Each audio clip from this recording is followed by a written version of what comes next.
덴마크의 철학자였던 키에르케고르는 신앙에 대해서 굉장히 진지하게 고민하던 철학자였습니다. 신앙과 신학에 대한 책들도 꽤 많이 썼고요. 정확히 말하자면 그의 대부분의 책들 안에 이러한 신앙에 대한 고민과 또 철학이 많이 담겨 있습니다. 그는 덴마크의 교회가 위선적으로 타락해가는 것을 보면서 그 당시 교회를 세우기 위한 날카로운 글들을 쓰기 시작했습니다. 특히 덴마크는 그 당시에 기독교 국가였고요. 루터교의 영향을 많이 받은 교회들이었습니다. 루터는 어떤 사람이었습니까? 중세 기독교의 잘못된 구원관을 꼬집으면서 오직 믿음으로 구원받는 것에 대해서 강조했던 아주 교회사적으로 위대한 인물이죠. 그러다 보니까 루터는 믿음에 대해서 너무나도 강조한 나머지 행위를 강조하는 걸 주저하는 경향이 좀 있었습니다. 그러니까 우리가 지금 살펴보는 야고보서 같은 경우는 행위를 굉장히 강조하는 서신이잖아요. 그러다 보니까 야고보서를 가리켜서 지푸라기 서신이라고 표현하기도 했습니다. 그러니까 이렇게 믿음만 루터가 강조하다 보니까 루터를 지지하던 사람들 중에 윤리적으로 타락하는 사람들이 많아졌어요. 믿으면 죄 용서받고 믿으면 구원받는다고 하니까 굳이 하나님 앞에서 의롭게 살 필요가 있나, 이런 생각을 가지는 사람들이 루터 시대에 점점 많아지곤 했었습니다. 이러한 왜곡된 모습들이 덴마크의 교회에도 키에르케고르가 살던 당시에 있었습니다. 믿음으로 구원받았다고 이야기하면서 위선적이고 세속화된 신앙인의 모습들이 굉장히 만연했습니다. 키에르케고르는 이러한 모습을 보면서 이렇게 믿음으로 구원받았다고 이야기하지만 실제로 삶이 변화되지 않는 이 모습, 구원의 복음을 값싼 것으로 만드는 이 모습이 중세 기독교만큼이나 위험한 것이라고 보았습니다. 그래서 키에르케고르가 그 신앙에 관련된 글을 쓸 때 야고보서를 굉장히 많이 인용합니다. 특별히 그가 쓴 책 중에 자기 시험을 위하여라는 책을 보면 일부 자체가 야고보서 1장을 강해하는 내용으로 되어 있습니다. 그만큼 야고보서를 설명하면서 믿음과 행함의 균형이 굉장히 중요하다는 걸 강조하던 사람이었죠. 그 사람이 자기 시험을 위하여라는 이 야고보서에 관련된 내용을 쓴 책에 이렇게 이야기를 했습니다. 저는 이게 믿음과 행위의 아주 좋은 균형을 보여주는 표현이라고 생각을 하는데요. 이렇게 이야기를 합니다. 기독교는 어떠한가? 삶은 가능한 한 맹렬하게 행위를 표현해야만 한다. 그리고 한 가지 더 요구한다. 구원받은 것은 은혜라고 겸손하게 고백해야 된다. 기독교 신앙은 맹렬하게 삶으로 표현돼야 된대요. 그러나 한 가지 더, 구원받은 것은 은혜라고 겸손하게 고백되어야 된대요. 그러니까 하나님 앞에서 모든 게 은혜라고 겸손하게 고백하면서 동시에 삶으로는 하나님을 믿는 신앙을 맹렬하게 드러내는 것, 이 두 가지가 잘 조화되고 균형이 잡힌 게 건강한 기독교 신앙이라고 봤던 것입니다. 키에르케고르가 자주 인용했듯이 야고보서는요, 내면의 변화로 인해 나타나는 행동의 변화를 성경 어느 곳보다 강조하는 내용들이 많이 있습니다. 그러니까 야고보서 전체를 봤을 때 행함에 대한 강조점이 굉장히 많이 있다는 것을 여러분들은 발견하게 될 것입니다. 그런데 이 행함의 문제, 순종의 문제, 실천의 문제, 이러한 문제들은요, 생각보다 좀 예민하고 조심스럽게 다루어야 되는 부분이 굉장히 많이 있습니다. 같은 내용이라도요, 어떤 맥락에 따라 등장하느냐에 의해서 그 의미가 좀 많이 달라지잖아요. 이 행함의 문제는 더더욱이나 그렇습니다. 신앙에 있어서 행함이 중요하지 않다고 이야기하는 사람들은 거의 없어요. 그러나 우리가 좀 투박하게 순종이 중요합니다, 행함이 중요합니다, 믿음은 표현돼야 됩니다, 이런 식으로 투박하게 표현하다 보면 오해의 소지가 굉장히 많이 쌓일 수도 있습니다. 행함, 행동, 순종, 이런 것들은 어느 위치에 따라서 설명하느냐에 따라서 그 의미가 굉장히 많이 달라지기 때문에 그렇습니다. 행함을 어느 맥락에 의해서 보느냐에 따라 율법주의자가 될 수도 있고요, 또 반대로 율법 폐기론이 나올 수도 있습니다. 다 행함을 강조하는 것들이거든요. 근데 어느 맥락, 어느 순서, 어느 분위기, 어느 시점에서 이거를 설명하느냐에 따라서 율법주의자가 될 수도 있습니다. 그리고 심지어는 율법 폐기론자가 될 수도 있더라고요. 그래서 단순히 행함이 중요합니다, 순종해야 됩니다, 이렇게 이야기하는 게 좀 조심스럽다는 겁니다. 당연히 행함이 중요하죠. 또 당연히 순종하는 게 중요합니다. 그러나 이것만 그냥 강조하다 보면 오해의 소지가 굉장히 많이 생길 수 있습니다. 야고보서에서도 마찬가지입니다. 행함에 대해서 야고보서가 굉장히 많이 이야기하고 있거든요. 그런데 어느 맥락에서 이것을 생각해 보느냐에 따라서 우리가 조금씩 다른 의미로 받아들일 수 있습니다. 그래서 오늘 저는 이 본문을 좀 생각해 보면서 맥락을 따라서 야고보가 행함에 관련돼서 진짜 어떤 내용을 이야기하고 싶은지를 우리가 한번 점검해 봤으면 좋겠습니다. 먼저 21절, 22절을 한번 보실까요? 행함이 중요하다고 이야기하는데요. 자, 어떤 맥락에서 이 이야기가 나오는지를 조금 생각해 보도록 하겠습니다. 우리 한번 같이 한번 읽어보겠습니다. 21절, 22절 함께 읽습니다. 그러므로 모든 더러운 것과 넘치는 악을 내버리고 너희 영혼을 능히 구원할 바 마음에 심어진 말씀을 온유함으로 받으라. 너희는 말씀을 행하는 자가 되고 듣기만 하여 자신을 속이는 자가 되지 말라. 아멘. 자, 21절 말씀은 기독교 신앙에서 굉장히 중요한 말씀 중에 하나죠. 하나님의 의를 이루어가기 위해서 우리 안에 어떠한 변화가 있어야 되는지를 설명하는 내용이 21절 내용이에요. 분노를 멈추고 하나님의 의를 이루기 위해서는 변화되어야 됩니다. 더러운 것과 넘치는 악을 내버리고 하나님의 말씀을 받아야 됩니다. 그래야 변화가 되는 거거든요. 조금 더 정확하게 이야기하자면 하나님의 말씀을 받아야 악을 내버릴 수 있습니다. 하나님의 말씀을 받아야 변화될 수가 있어요.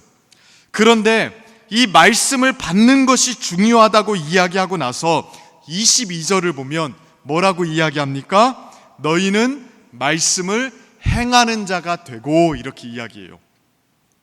자, 저는 이 연결고리가 굉장히 중요하다고 생각합니다. 우리가 가지고 있는 성경을 보면 절구분이 있죠. 21절, 22절, 23절 이렇게 앞에 숫자가 붙어 있잖아요. 근데 처음에 성경이 쓰여져 있을 때는 이러한 절구분이 없었습니다. 그래서 우리가 가끔은 성경을 볼 때 이 숫자, 이 절구분이 없다고 생각하고 그냥 읽어보는 것도 좀 필요할 때가 있습니다. 오늘 본문이 좀 그렇습니다. 21절과 22절이 구분되지 않는다고 생각을 하고 한번 읽어보십시오. 말씀을 받으라 라고 이야기하고 나서 말씀을 행하라 라고 이야기를 하죠. 이 연결을 우리가 좀 살려서 읽어야 됩니다. 그러니까 말씀을 받는 것과 말씀을 행하는 것이 사실은요 동떨어져 있는 것이 아니라는 거예요. 말씀을 받으라는 것과 말씀을 행하라는 것은 야고보가 봤을 때 사실은 하나의 카테고리 안에 묶여 있는 것입니다. 우리는 이 연결을 잘 붙잡고 있어야 됩니다. 말씀을 받는 것과 말씀을 행하는 것, 이 두 가지는 언제나 묶여 있습니다. 말씀을 제대로 받잖아요. 그러면 그 사람은 말씀을 행하게 되어 있습니다. 행함으로 만약에 말씀이 산출이 되면 그 사람은요 말씀을 제대로 받은 것이나 마찬가지입니다. 그러니까 말씀을 받은 것과 말씀을 행하는 것은 동전의 양면이에요. 절대로 따로 분리되지가 않습니다. 그러니까 우리가 이 부분을 놓치면 안 되고요, 잊어버리면 안 됩니다. 우리는요 말씀을 받는 것과 말씀을 행하는 것을 자꾸 분리해서 생각하는 경향이 좀 많이 있습니다. 그러니까 말씀을 받고 감동을 누리고 은혜를 누리는 것 따로, 그리고 결단하고 행동하는 것 따로, 이 두 가지를요 너무나도 따로따로 생각하는 경향들이 있어요. 아니면 단계별로 생각하는 경우들도 있더라고요. 그러니까 말씀을 받고 은혜를 누리는 건 1단계, 그리고 거기에서 조금 더 점프해서 2단계로 나아가야 되는데 그게 뭐냐면 순종하는 것이다, 이렇게 생각하는 경우들도 있습니다. 그러나 성경은요 어떠한 경우에도 이러한 분리를 지지하지 않습니다. 건강하고 바른 신앙의 체계 안에서 이 둘은 절대로 분리되지 않아요. 연결되어 있고요 통합되어 있습니다. 그러니까 말씀을 제대로 받은 사람은요 반드시 행함으로 나아가야 됩니다. 반대도 마찬가지죠. 행함으로 나아가는 것은 곧 말씀을 받은 것인 마찬가지입니다.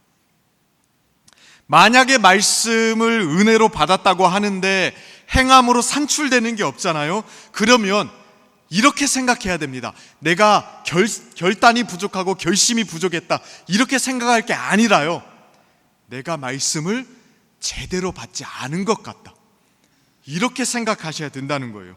물론 말씀이 요구하는 수준에 단번에 이르지는 못합니다. 그러니까 은혜를 받고 말씀에 순종한다고 해서 이 순종의 수준과 강도가 하나님이 원하시는 완벽한 수준에 단번에 이를 수는 없어요. 그러니까 이러한 완벽주의는 언제나 우리가 경계해야 됩니다. 그러니까 순종하고 행함으로 나아가야 된다고 해서 한 번에 단번에 완벽한 수준으로 그렇게 될 수는 없습니다. 그러나 적어도요, 말씀을 제대로 받으면 뭔가 행동에 있어서, 선택에 있어서, 인격과 삶의 방향에 있어서 꿈틀거리는 변화가 나타난다는 거예요.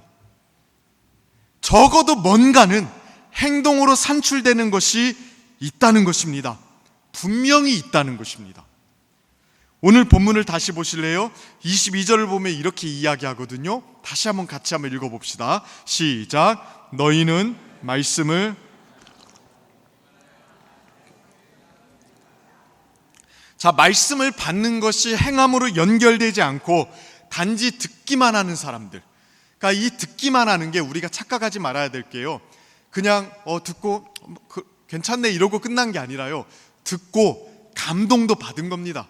듣고 가슴이 뭉클하기도 했을 거예요. 그러니까 이런 것들이 소위 우리가 은혜 받았다고 이야기할 때 쓰는 표현들 아닙니까? 근데 이렇게 듣고 행함이 없는 사람들은 어떤 사람들이라고 이야기하나요? 자신을 속이는 사람들이라고 이야기합니다.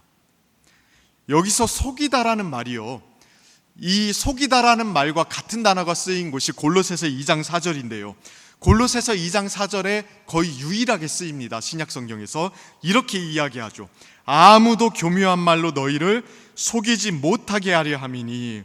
그러니까 지금 이게 어떤 맥락에서 하는 얘기냐면, 거짓 교사들이 들어와서 성도들을 속일 때에 쓰는 표현이 바로 이 속이다라는 표현이거든요. 근데 이 단어가 동일하게 오늘 본문에 쓰였다는 겁니다.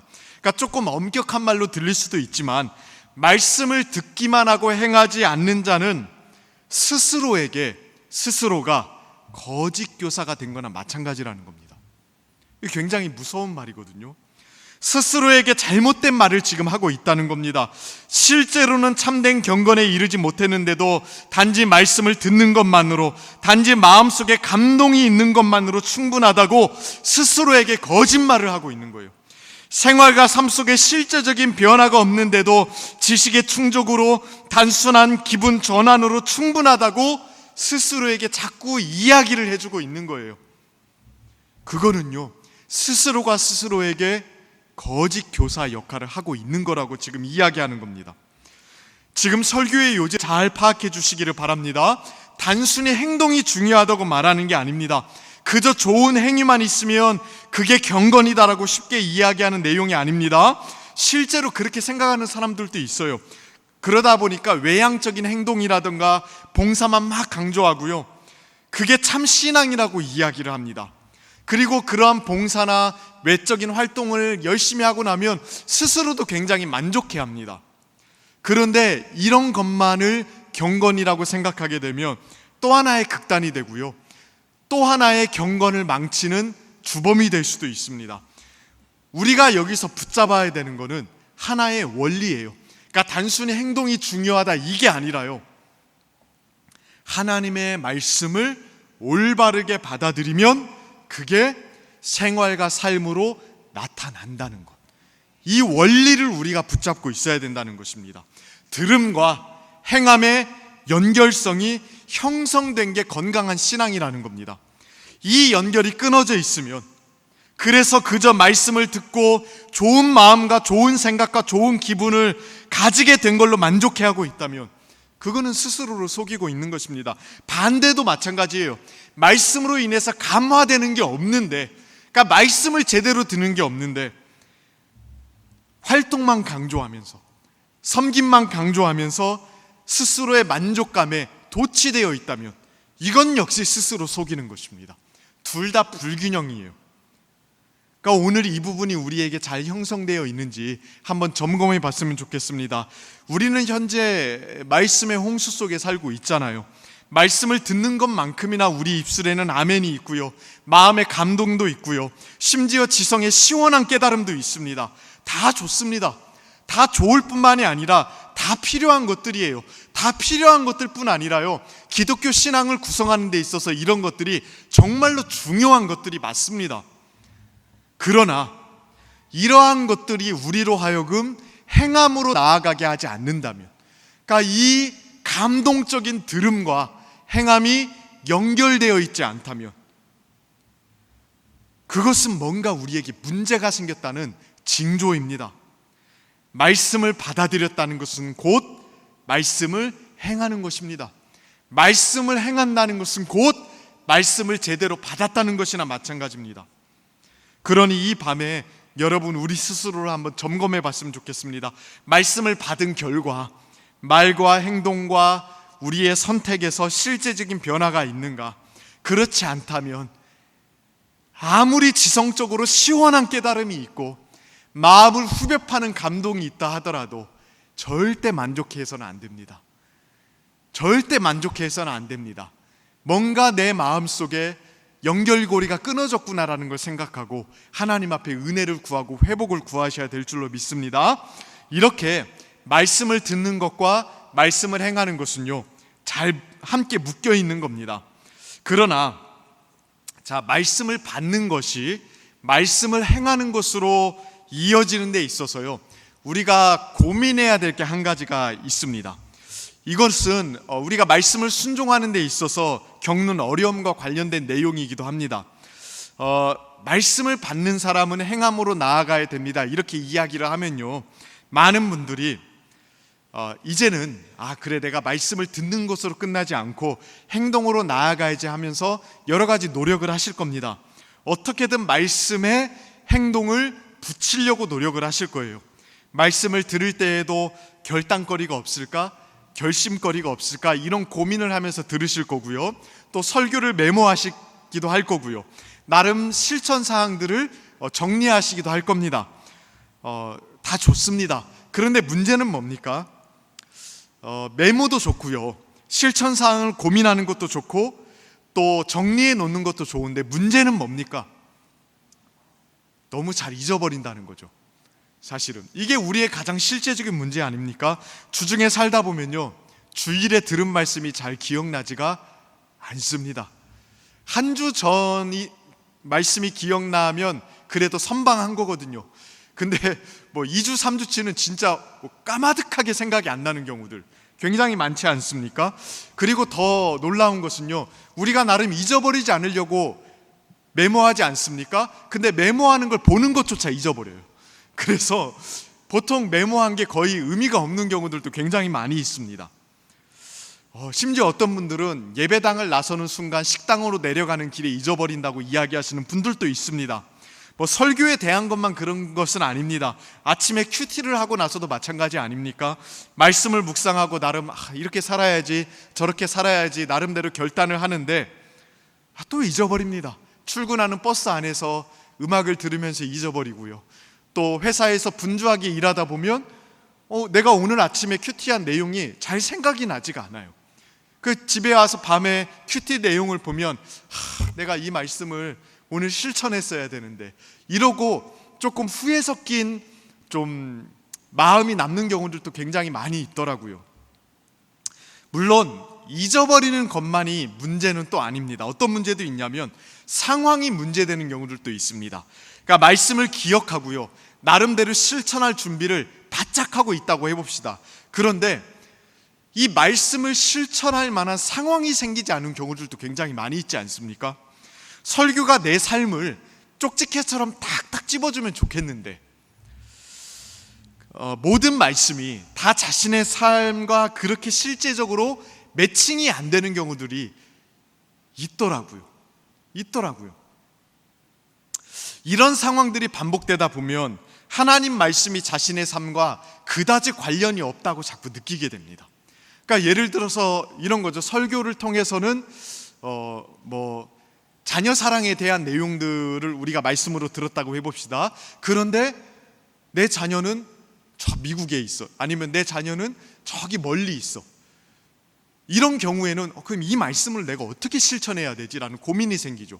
그러니까 실천을 하고 싶어도 실천할 수 있는 상황이 생기지 않는 경우, 이런 경우들이 반복되다 보면 하나님 말씀이 내 삶과 그렇게 관련이 없는 것 같다라는 느낌을 가지게 되고요. 그러다 보면 말씀을 들을 때에 피상적인 마음으로 듣게 되는 경우들이 많이 생긴다는 거예요. 아침에 큐티에도 마찬가지죠. 내가 오늘 이렇게 해야지 하고 결단을 했는데 꼭 그 상황이 생기지는 않는다는 거예요. 내가 오늘은 친구에게 꼭 밥을 한번 사야겠다라고 결단했는데 그 친구가 회사에 가보니까 휴가예요. 그럼 이 말씀을 실천할 수가 없잖아요. 그러니까 이런 식으로 상황이 문제가 생겨서 말씀을 실천하지 못하는 경우들이 많이 있다는 겁니다.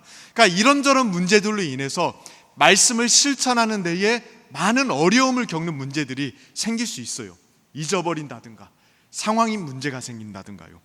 그런데 오늘 본문 22절에 보면 이 문제들을 어떻게 우리가 해결할 수 있는지를 힌트를 이야기해 줍니다. 22절 말씀 우리 세 번째 읽는데요, 다시 한번 읽어봅시다. 시작. 너희는 말씀을 행하는 자가 되고. 22절에서 정확하게 우리에게 요구하는 게 무엇이라고 생각하십니까? 말씀을 결국에는 행해야 되긴 하는데 표현을 조금 주목해 보시길 바랍니다. 말씀을 행하라 라고 하지 않고 뭐가 되라고 이야기합니까? 말씀을 행하는 자가 되고, 말씀을 행하는 자가 되라고 이야기합니다. 잘 보셔야 됩니다. 오늘 본문이 우리에게 요구하는 것은 말씀을 듣고 나서 거기에 플러스 R로 행동을 덧붙이라는 게 아닙니다. 물론 행하는 것까지 나아가야만 됩니다. 그 목적지에는 변함이 없습니다. 그러나 그 전에 뭐가 있어야 되냐면 우리 자신이 말씀을 행하는 자가 되어야 돼요. 말씀을 수용해서 우리 자신이 말씀을 행할 수 있는, 말씀을 행하기에 적합한 사람으로 변화되어야 됩니다. 다른 말로 하면 말씀을 행동으로 산출하기 전에 우리 자신이, 우리 존재가 말씀을 행할 수 있도록 바뀌어야 된다는 거예요. 단순히 말씀을 듣고 행할 거리를 생각해서 결단하고 실천하는 게 아닙니다. 순종은 들음 플러스 행함이라는 공식으로 설명되지 않습니다. 그러니까 듣고 나서 이번에는 이런 말씀 실천해 봐야지, 저런 말씀 실천해 봐야지, 이런 식으로 행동을 덧붙이는 게 아니에요.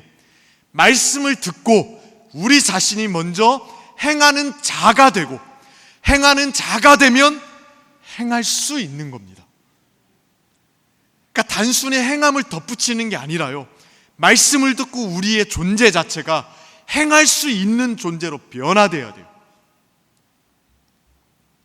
이 부분은 아무리 강조해도 지나치지 않습니다. 우리가 오늘날 설교를 들을 때나 성경을 읽을 때 사실 너무나도 자주 놓치는 부분이거든요. 생각보다 너무나도 많은 사람들이요, 결심주의에 빠져 있습니다. 결심주의라는 것은 행동을 하는 데 있어서 의지적인 결단이 전부라고 생각하는 주의거든요. 그러니까 일반적으로는요, 예수님을 믿는 데 있어서, 그러니까 회심을 설명할 때, 잘못된 회심을 설명할 때 자주 사용하는 단어입니다. 결심주의. 그러니까 예수를 믿는다는 게 무엇인가라고 물어볼 때 이 결심주의자들은 뭐라고 이야기하냐면 그냥 말씀 듣고 오늘부터 교회 나가야지, 오늘부터 예수 믿어야지, 이렇게 결심하면 그 순간부터 그리스도인이 된다고 생각을 하는 거예요. 이게 어떻게 보면 맞는 내용 같거든요. 근데 가만히 생각해 보십시오. 우리가 어떻게 그리스도인이 됩니까? 단순히 오늘부터 나 그리스도인이 될 거야, 오늘부터 예수 믿을 거야, 단순히 결심한다고 되나요? 아닙니다. 거듭나야 돼요. 우리의 마음속에 생명이 들어와야 됩니다. 거듭나야 됩니다. 마음을 뒤바뀌는 회심이 있어야 됩니다. 그러니까 내면이 바뀌는 일이 있어야 제대로 된 결단도 할 수 있는 거 아닙니까? 그러니까 우리가 믿는 기독교 신앙은요, 단순히 결심만으로 이루어지지 않습니다. 마음의 생명의 역사가 있어야 되고요, 거듭남의 은혜가 있어야 됩니다. 근데요, 순종을 하는 데 있어서도요, 이 결심주의가 굉장히 많이 있습니다. 말씀에 참되게 순종하는 게 뭘까? 말씀을 올바르게 받아들여서 행함으로 나아가는 건 어떻게 이루어지는가? 라고 질문할 때 이 결심주의자들은 그냥 말씀 듣고 감동받은 게 있으면 1, 2, 3 해가지고 실천사항 적어서 실천하면 되는 거 아닙니까? 이렇게 이야기를 한다는 거예요. 그러면 성경을 보는 것과 자기계발서를 보는 게 뭐가 다릅니까? 하나님의 말씀은 그렇게 실천되는 게 아닙니다. 물론 말씀을 이해하는 것도 있고요, 의지적으로 결단하는 것도 반드시 필요합니다. 그게 필요하지 않다는 게 아니에요. 그러나 단순한 결심으로만은 안 된다는 거예요. 말씀을 행하는 자가 되는 변화, 말씀을 받아들인 결과 우리의 존재가 말씀을 행할 수 있도록 바뀌는 그 변화가 먼저 있어야 된다는 겁니다. 그래야 행함으로 나아갈 수 있습니다. 행함이라는 건 언제나 존재의 반영 아닙니까? 그러니까 그 사람의 됨됨이만큼만 행할 수 있는 거예요. 그래서 그 사람의 행함을 보면 그 사람의 존재의 됨됨이를 파악할 수 있는 거거든요. 마찬가지입니다. 순종을 할 때 우리의 됨됨이가 바뀌어야 됩니다. 말씀을 제대로 받아들인다는 것은 이런 걸 의미합니다. 우리의 존재와 됨됨이가 말씀을 행하는 자로 바뀌는 것. 그 일이 먼저 있어야 행동도 있을 수 있는 거예요. 이거는요, 사실 생소한 이야기가 아닙니다. 누구보다도 이 부분에 대해서 강조하신 분이 우리 예수님이시잖아요. 여러 차례 예수님이 말씀하셨지만 가장 잘 설명하신 부분이 마태복음 7장이거든요. 마태복음 7장 15절부터 20절까지 말씀, 좀 긴 구절인데요, 우리 화면을 보고 같이 한번 읽어보실까요? 자, 함께 읽습니다. 거짓 선지자들을 삼가라. 양의 옷을 입고 너희에게 나오나 속에는 노략질하는 일이라. 그들의 열매로 그들을 알지니 가시나무에서 포도를 또는 엉겅퀴에서 무화과를 따겠느냐. 이와 같이 좋은 나무마다 아름다운 열매를 맺고 못된 나무가 나쁜 열매를 맺나니 좋은 나무가 나쁜 열매를 맺을 수 없고 못된 나무가 아름다운 열매를 맺을 수 없느니라. 아름다운 열매를 맺지 아니하는 나무마다 찍혀 불에 던져지느니라. 이러므로 그들의 열매로 그들을 알리라. 예수님께서 마태복음 5장, 6장, 7장에 걸쳐서 설교하신 산상수훈을 마무리하실 때 이 비유를 쓰셨습니다. 거짓 선지자를 조심하라고 하셨죠. 그들은 양의 탈을 쓰고 있지만 속은 늑대라고 말씀하셨습니다. 근데 그들을 어떻게 그럼 구분할 수 있습니까? 열매로 안 돼요. 열매. 그러니까 속이 늑대이기 때문에 아무리 양의 탈을 쓰고 있다 해도 결국에는 늑대 같은 열매를 맺을 수밖에 없다고 말씀하신 겁니다. 그러면서 이렇게 말씀하셨죠. 17절 18절 다시 한번 보실까요?